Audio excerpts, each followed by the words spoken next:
자, 이제 이번 강의는 이제 전력공학 12번째 챕터 원자력 발전으로 가봅시다. 우리가 그동안은 수력과 화력 이제 살펴봤고요. 이제 원자력으로 갑니다. 원자에서 발생하는 힘을 이용해서 뭔가 발전을 하겠다 그 얘기죠. 자, 여러분들 대략 뭐 이런 모양 본 적 있을 거예요. 이걸 우리가 원자로라고 하고요. 이 내부에서 원자의 핵분열에 의해서 열이 발생하죠. 질량이 에너지, 열로 바뀌면서 여기에서 그렇죠? 직접 데피는 것이 아니라 이 냉각제라고 하는 녀석을 이용해서 여기에서 냉각제가 얘를 식히면서 또 냉각제 스스로 열을 얻겠죠. 그래서 그것을 순환시켜서 이쪽을 보니까 그러니까 화력발전과 상당히 같죠. 여기 터빈에 복수기에 급수 펌프가 있고 여기에는 보일러가 있어야 되는데 보일러가 없네요. 그치?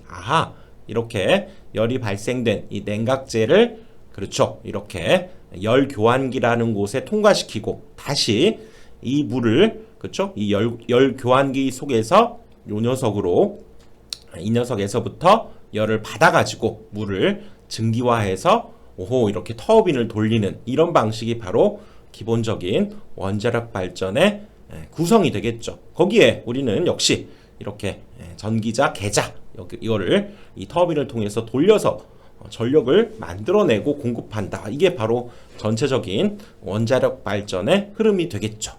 그래서 자, 원자력 발전은 이제 핵분열을 할 때 그때 열이 발생한다는 얘기죠. 그 에너지를 이용해서 그 열로 증기를 만들어서 터빈에 공급하는 그런 발전이 되겠다. 그 얘기죠. 자, 화력 발전과 한번 비교를 해보면 자, 화력 발전 뭐였습니까? 요거였죠. 여기 급수 펌프를 통해서 보일러, 과열기를 거쳐서 건포와 증기를 공급해서 그쵸? 이 녀석으로 터빈을 돌리는 거지. 그리고 다시 물로 만들어내서 이렇게 순환되는 이 과정을 거치는 것이 화력 발전이었다면 원자력 발전은 바로 이 보일러 대신에 여기에서 나온 이 열을 이용한 열 교환기에서 증기를 만들어서 터빈에 공급한다 그 얘기죠. 그러니까 상대적으로 이 원자력 발전에서 이 증기는 우리가 화력 발전보다는 약간 저압이고요. 그 다음에 저온의 그런 증기가 공급이 된다 이렇게 볼 수 있어요. 화력 발전보다는. 그래서 자, 이제 다시 이 원자력 발전에서의 특징을 한번 살펴보면요. 원자력 발전 이 증기를 이용해서 역시 터빈을 돌리는 거죠. 그래서 그때 특징을 보면 비교적 적은 연료를 사용하기 때문에 연료 자체를 수송하거나 저장하는 데는 용이해요. 물론 여기서 만들어낸 이 폐연료 이 문제는 이제 별도로 하더라도 연료 자체가 워낙이 석탄에 비해서 또 화력 발전에 쓰이는 것들에 비해서 적게 사용되기 때문에 수송과 저장이 용이하고 그 다음에 단위 출력당 건설비 자체는 그렇죠. 상당히 여러 가지 기술이 들어가고 또 안전장치라든가 이런 제어라든가 이런 것들이 상당히 정밀하게 들어가야 되기 때문에 화력 발전이라든가 수력 발전에 비해서 단위 출력당 건설비는 고가란 얘기죠. 하지만 바로 우리가 적은 연료로 이 녀석을 막대한 에너지를 만들어내기 때문에 상대적으로 전력을 발생할 때의 단가는 얘가 상당히 저렴해서 기저부하 용도로 사용한다 그 얘기죠. 그리고 아까 말씀드렸던 대로 이 녀석 열 교환기에서 펌프가 급수를 하면서 나온 증기는 상대적으로 화력 발전에 비해서는 저온 그런 증기를 사용한다 그 얘기죠. 그래서 또 막대한 이 증기를 만들어내면서 터빈이나 이 복수기는 대신 대형을 사용할 수밖에 없다 그 얘기죠. 그리고 이 원자로의 폭주 뭡니까? 반응 자체가 아주 연쇄 반응이 일어나다 보니까 그 녀석을 적절히 제어하고 조절하는 기능이 중요하다는 얘기죠. 그래서 원자로의 폭주에 대한 고려, 그거에 대한 제어 이런 부분들을 생각해야 된다 그 얘기죠. 이런 부분들이 좀 어려운 기술이 되겠죠. 그리고 방사성 장애, 우리가 이 핵분열에 의해서 바로 방사능이 나온다는 얘기죠. 그거에 대해서 막는다 그 얘기지. 차폐하는 부분들이 필요한 점이 특징이 되겠다 그 얘기죠. 자, 그래서 기본적인 우리가 원자력 발전에서 이제 원리를 한번 살펴보면요. 자, 우리 전에 이제 회로 이론에서 한번 맨 처음에 살펴봤지만 자, 원자가 어떻게 구성되어 있고 핵분열이 어떻게 일어나는지 한번 살펴봅시다. 자, 원자를 이렇게 쭉 아주 작은 물질을 이루는 가장 기본적인 입자였죠. 이 녀석을 이렇게 확대해서 한번 보니까 이게 가장 작은 입자라고 생각했는데 사실은 이 원자도 내부에 이렇게 구성이 되어 있다고 그랬죠. 바로 원자 핵과 그 주변을 이 가벼운 전자가 둘러싸서 이 궤도를 돌고 있다 그랬었죠. 그리고 이 원자 핵의 뚜껑을 한번 열어보면 원자 핵도 이렇게 플러스로 표현되어 있는 양성자와 여기 아무런 표시가 없죠. 전자는 마이너스 표시, 음전하를 갖고 있고요. 양전하를 띠고 있는 양성자와 중성자로 구성이 되어 있다 그랬었죠. 그래서 전자는 이런 양성자와 중성자는 질량이 같은데 이 질량의 굉장히 가벼운 전자 이것들에 비해서 1834분의 1 정도 되는 그런 가벼운 거에서 이 녀석이 바로 이 궤도를 따라서 돌고 있다 그랬었죠. 그래서 입체적인 모형을 보면 바로 핵 주변을 이렇게 여러 궤도가 여러 개가 있죠. 전자가 이렇게 회전하고 있고 그 가장 바깥쪽에 있는 전자를 우리가 자유전자다 그렇게 얘기를 했었죠. 그래서 여기에서 이제 전자보다도 이 원자 핵 요 녀석을 가지고 우리가 한번 생각을 해보는데요. 자, 핵분열을 한번 입체적으로 애니메이션으로 한번 또 봅시다.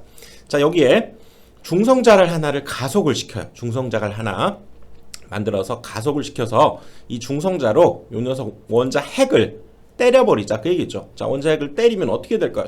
탁 때리니까 바로 이 원자 핵이 두 개로 이렇게 분열을 일으키면서 다시 그 속에서 다시 이렇게 중성자가 3개 이렇게 나온다는 얘기죠. 그러면 여기서 발생된 이 중성자가 역시 이쪽에 다른 또 원자 속에 있는 핵을 다시 요 녀석이 이렇게 또 탁 때려서 다시 이렇게 또 원자 핵이 분열이 되면서 거기에서 또 이렇게 그렇죠. 계속 연쇄 반응을 일으키게 되니까 중성자가 이렇게 또 나오겠죠. 이 녀석이 또 이쪽에 있는 다른 또 원자 핵을 때리러 달려가는 거죠.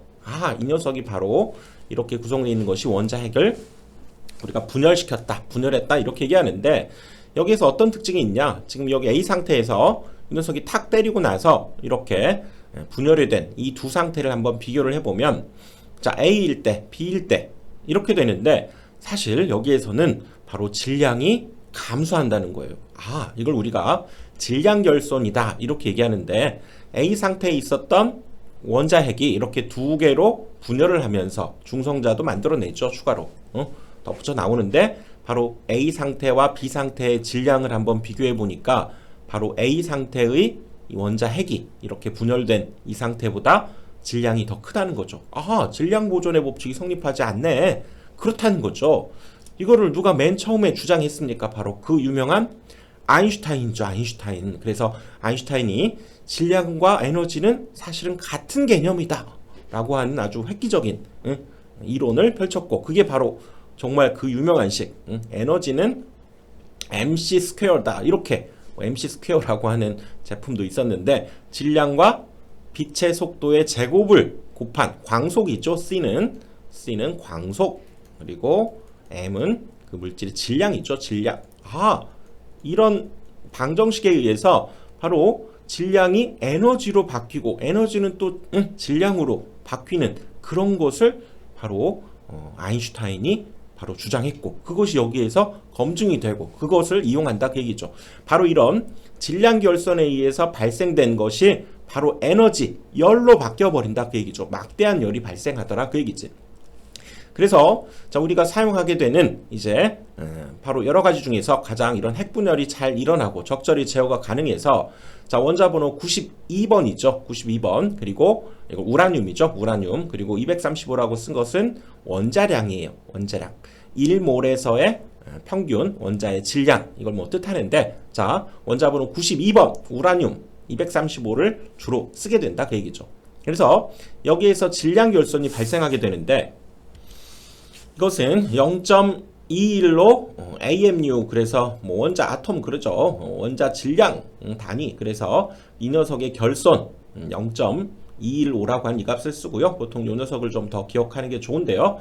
바로 200메가 EV 그래서 얘는 일렉트론 볼트 그래서 전자 하나가 가지고 있는 에너지 그랬었죠. 그래서 우리가 W는 우리가 QV, 그래서 전자 하나가 가지고 있는 우리가 전기량을 2로 표현한다 그랬죠. 그래서 이 V는 전자 하나에 그거에 해당되는 바로 에너지를 뜻하는 거였고요. 거기에 메가니까 10의 6제곱 이렇게 생긴, 그렇죠? 얘가 한번 분열하게 되면서 이런 막대한 양이 발생하게 된다 그 얘기죠.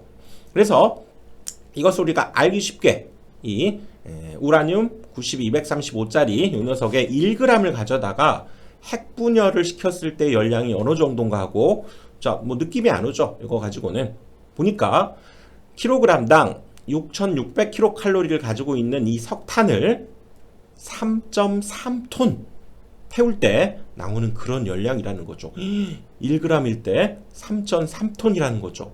뭐 알기 쉽게 얘기하자면 1kg일 때는 이거의 1000배가 되니까 뭡니까? 바로 여기에 1000을 곱한 3300톤의 석탄을 뗄 때 나오는 열량이 바로 우라늄 1kg에서 나온다는 얘기죠.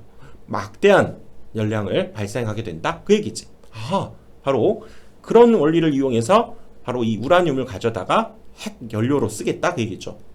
이 원자로에서 내부에서 핵 분열을 일으켜서 바로 열을 발생시켜서, 직접 쓰기가 곤란하니까 일반적으로는 이렇게 바로 냉각제라고 하는 요 녀석이 얘를 식히기도 하고 또 스스로 열을 얻게 되면서 열교환기를 통해서 바로 증기를 만들어낸다 그 얘기죠. 그래서 핵 연료로는 이제 기본적으로 우라늄 92에 235를 주로 쓰게 되는데요.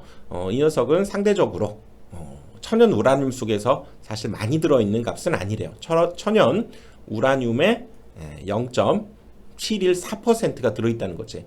요거보다는 요 녀석이 더 우리가 사용하게 되는 핵 연료가 되겠다 그 얘기죠. 그래서 이 녀석을 이제 농축을 하자 그 얘기죠. 이 녀석의 함유량을 증가시켜서 핵 연료로 쓰게 된다 그 얘기죠. 그래서 이거에 천연 우라늄을 가져다가 이 녀석의 함유량을 증가시키는 것을 우리가 우라늄을 농축했다, 핵 연료를 농축했다 이렇게 얘기하고요. 비등 수형과 가압 수형에서 사용하고요. 이것을 0.714였으면 수퍼센트 정도, 4에서 5% 정도로 저농축 우라늄을 만들어서 그걸 이용하겠다 그 얘기죠. 여기에서 비등 수형은 뭐냐면, 비등이라는 자체가 물이 끓는다, 물이 끓는 것을 우리가 비등이다 이렇게 얘기해요. 비등 수형. 그래서 물을 끓이는 방식의 그 원자로를 뜻하는 거죠. 여기서 R은 리액터를 뜻해. 원자로를 리액터라고 하고요. boiled water reactor 이렇게 얘기한다는 얘기지. 그리고 가압 수형은 역시 여기에 압력을 가한다는 얘기죠. pressured. 압력을 가해서 그 워터, 그렇죠? 물을 사용하는 그런 리액터다 그 얘기죠. 가압 수형, 비등 수형과 가압 수형에서 바로 이 저농축 우라늄을 가져다가 사용하게 되겠다 그 얘기죠. 그래서 여기에서 이제 또 하나 용어를 하나 살펴보면요, 전환이라고 하는 개념, 뭐가 바뀐다 그 얘기겠죠. 그래서 자, 한번 읽어보면 원자로에서 핵연료 원료 물질의 중성자를 흡수시켜서 다시 또 핵 분열성 물질로 변환한다는 얘기죠. 그러니까 핵연료 원료 물질의 중성자를 이렇게 때려가지고 그거 가지고 또 열을 만들어냈는데 그거 자체가 다시 또 한번 핵 분열성 물질로, 그러니까 이 녀석을 또 사용할 수 있게 된다 그 얘기죠. 와우. 원료를 썼는데 다시 또 그걸 가지고 핵 분열성 물질을 만들어낼 수 있다.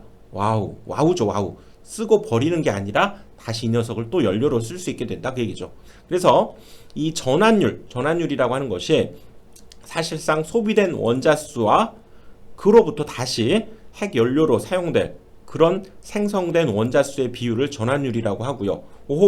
내가 100원을 갖다가 소비를 했어. 그런데 봤더니 120이 생겼어. 뭡니까? 뭐 이런 게 어딨어. 대단한 거죠, 사실. 그치? 내가 사용했는데도 불구하고 뒤에 보니까 또 핵 연료로 쓸 그런 원자가 생성이 된다 그 얘기죠. 이걸 우리가 전환율이라고 하고요. 이 전환율이 보통 1보다 큰 것을 우리가 고속 증식로다 이렇게 얘기를 해요. 그리고 그때 증식이라고 하는 단어는 증가한다는 얘기죠. 증가시킨다 그런 얘기. 전환율이 1보다 큰 경우를 우리가 증식했다 이렇게 얘기한다는 거죠. 자, 기억을 해봅시다. 전환율, 증식 이 개념이 있다 그 얘기지. 자, 이번에는 중성자의 수명에 대해서 한번 살펴보면요, 중성자가 생겨났다 사라지는 그 시간을 얘기하는데 감속 시간과 확산 시간의 합이 바로 중성자의 수명이다 이렇게 얘기하고요. 먼저 감속 시간은 고속의 중성자가 그렇죠? 가속된 고속의 중성자가 그렇죠? 일종의 감속제 이런 것들에 의해서 저속 중성자로 변하는 시간. 저속 중성자는 이제 열을 품게 된다 그래서 열 중성자다 이렇게도 얘기하는데요. 그렇게 변하는 시간을 우리가 감속 시간 그렇죠? 고속이 저속으로 가니까 감속 시간이 되겠죠. 그거의 확산 시간은 이 열 중성자가 핵 연료에 흡수되면서 핵 분열이 일어나는 시간 이걸 우리가 확산 시간이다 이렇게 얘기한다는 거죠. 그래서 이 두 시간을 합한 것이 중성자의 이제 수명이 되겠고요. 그 다음에 원자로의 주기라고 하는 개념도 있는데요. 바로 이 중성자 밀도가 처음보다 E가 뭡니까? E가 자연상수이죠. 오, 여기에서도 등장하네. 그쵸? 무리수죠, 무리수. 대략 2.71818 이렇게 나가는 값인데요. 오, 이 자연상수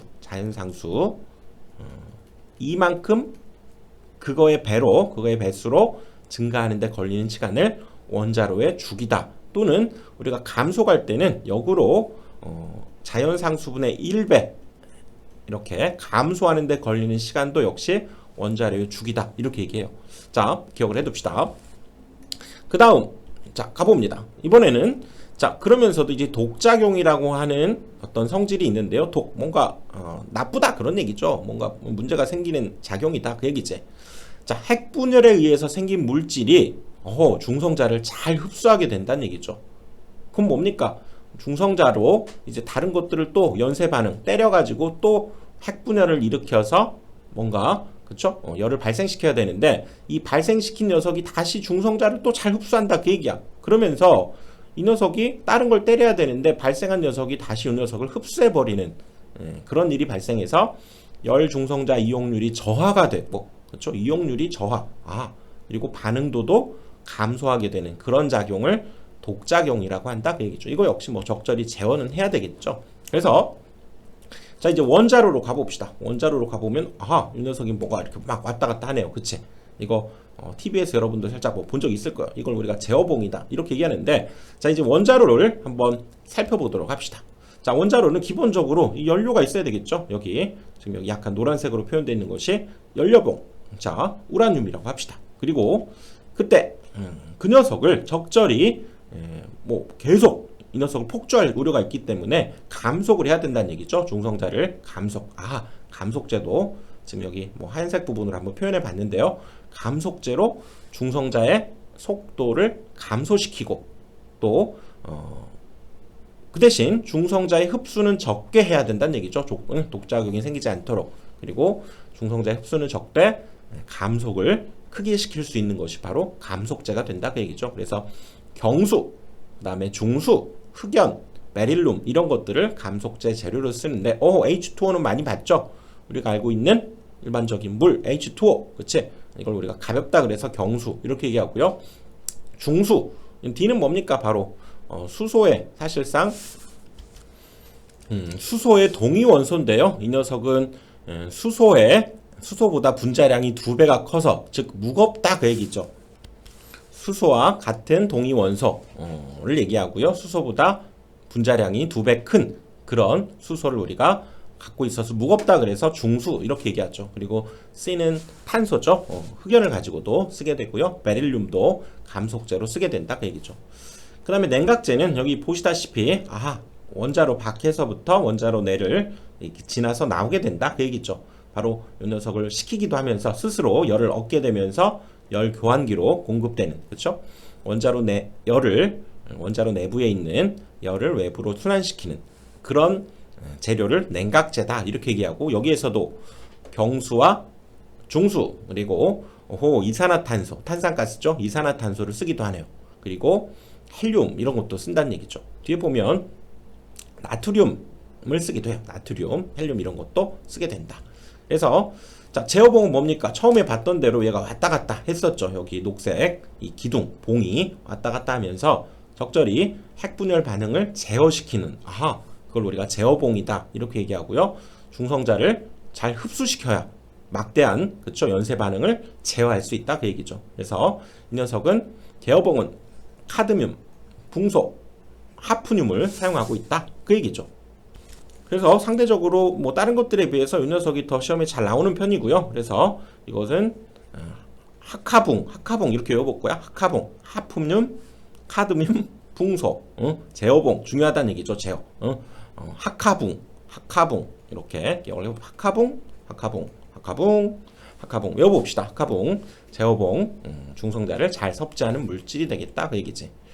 자, 그 다음 또 가봅니다. 이번에는 자, 이 원자로를 보면요, 그쵸? 이 연료봉과 감속재를 이렇게 둘러싸고 있는 부분이 이렇게 있죠. 이것을 우리가 여기 회색으로 표현되어 있는 이 부분을 반사재라고 하고, 바로 중성자가 이렇게 반응을 일으키면서 밖으로 빠져나가려고 하는 것을 얘가 막겠다 그 얘기죠. 그래서 중성자를 이 노 안에서 우리가 돌 수 있도록 일종의 반사, 그쵸? 튕겨 나와서 다시 들어가라 이런 의미로 반사재를 사용하고 있고요. 역시 경수, 중수, 흑연, 베릴륨 이렇게 사용하고 있고요.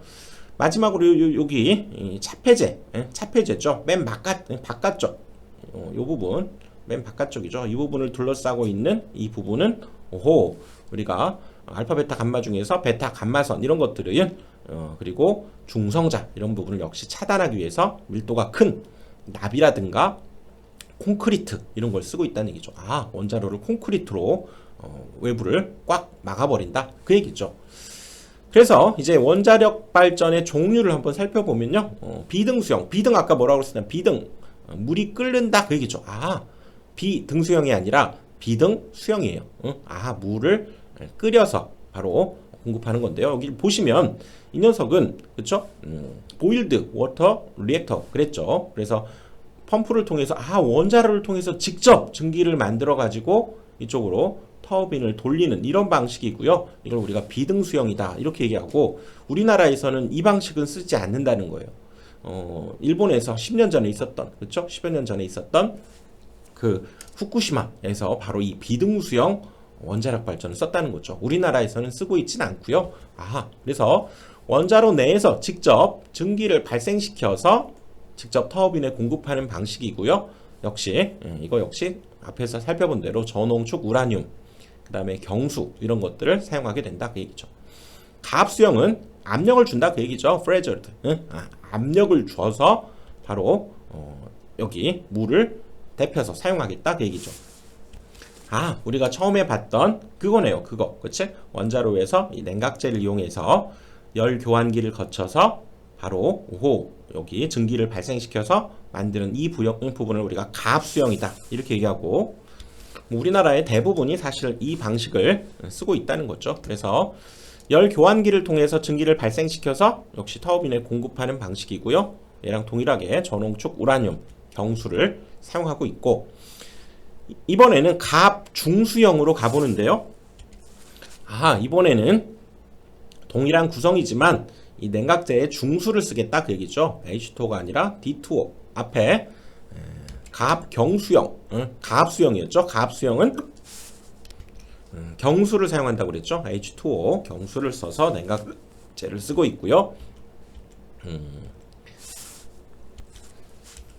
그리고 이 가압 중수형은 천연 우라늄을 쓴다는 거예요. 가압 중수형은 천연 우라늄. 그래서 이 녀석은 천연 우라늄을 쓰기 때문에 사실 연료 교체가 좀 자유로운 편이라는 거예요. 매일매일도 교체가 가능하다는 거지. 참고로 앞에서 천연 우라늄을 쓰지 않았던 이거 있잖아요. 자, 가압수형 이런 것들은 전홍축 우라늄을 쓰다 보니까 이 녀석은 이 녀석을 멈춘 상태에서 뭐 1년이나 1년 6개월 만에 한 번씩 그렇게 정지된 상태에서 교체를 해야 되는데, 이렇게 가압 중수형 같은 경우는 천연 우라늄을 써서 이렇게 한다는 얘기죠. 우리나라 같은 경우는 지금 월성에서 사용하고 있는 방식이 바로 이 가압 중수형이다 그 얘기죠. 나머지 것들이 바로 가압수형을 사용하고 있죠. 뭐 고리라든가 영광, 울진 이런 데서 바로 이 가압수형을 쓰고 있고요. 바로 가압 중수형 같은 경우가 바로 월성에서 지금 사용하고 있는 방식이 되겠다 그 얘기지. 그 다음 이제 고속 증식로를 한번 살펴보면요. 패스트 브리더 리액터 그래서 FBR 이렇게 사용되는데 특징이 보니까 사실상 이 열 교환기를 2번 쓰고 있죠. 자, 이 녀석의 특징은 지금 여기 보면 이 냉각제를 나트륨을 지금 쓰고 있다는 거지. 그래서 이 고속 증식이 된다라고 하는 것은 증식비가 일보다 커진다 그 얘기죠. 연료를 썼는데 그것보다 더 많은 연료를 사실상 쓰면서도 만들어낸다 그랬었죠. 증식이 된다 그 얘기는. 그래서 꿈의 증식로다 이렇게도 얘기하고, 핵 연료를 사용한 뒤에도 새로운 플루토늄이라는 원료를 만들어내는 원자로다 그 얘기죠. 물론 이 녀석은 핵폭탄의 원료도 쓰이고 있다 그렇게도 얘기하는데, 아무튼 여기 보면 지금 그래서 이 고속 증식로에서는 냉각제를 나트륨을 쓰고 있다는 거예요. 근데 나트륨은 사실상 물하고 반응하면 폭발하는 성질이 있어서 이 녀석을 직접 이쪽하고 열 교환기로 하는 것이 아니라 한 번 더 나트륨을 이용해서 바로 증기 발생기를 만들어서 이렇게 2번 사실상 열 교환기를 이용한다는 거죠. 만약에 여기서 물과 결합해서 문제가 생겼을 때 얘가 이쪽하고 이쪽하고 분리를 시켜버리자 그 얘기죠. 안 그러면 원자로까지 문제가 발생하게 될 테니까. 그래서 고속 증식로에서는 이렇게 열 교환기를 사실상 2개를 쓰고 있다 이렇게 볼 수 있어요. 나트륨이 물과 반응하면 폭발하니까 그런 걸 방지하기 위해서 분리하는 이런 상황인 거죠.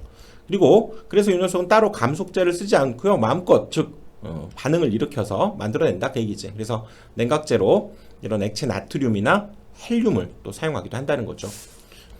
그래서 이 고속 증식로를 이용하면 우라늄 1톤 중에서 상당히 많은 부분을 연료로 또 사용할 수 있는 장점이 있다는 거예요. 우리가 일반적으로 사용하는 경수로에서는 천연 우라늄 1톤 중에서 사실은 5kg 정도만 사용할 수 있는데, 이렇게 고속 증식로를 쓰게 되면 바로 상당히 많은 연료를 활용할 수 있게 되는 그런 장점이 있다 그 얘기죠.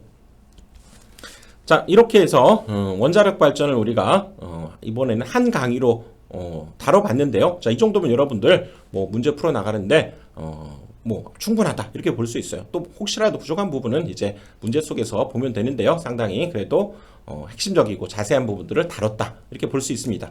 자, 이렇게 해서 12장 원자력 발전을 마치도록 하겠습니다. 감사합니다.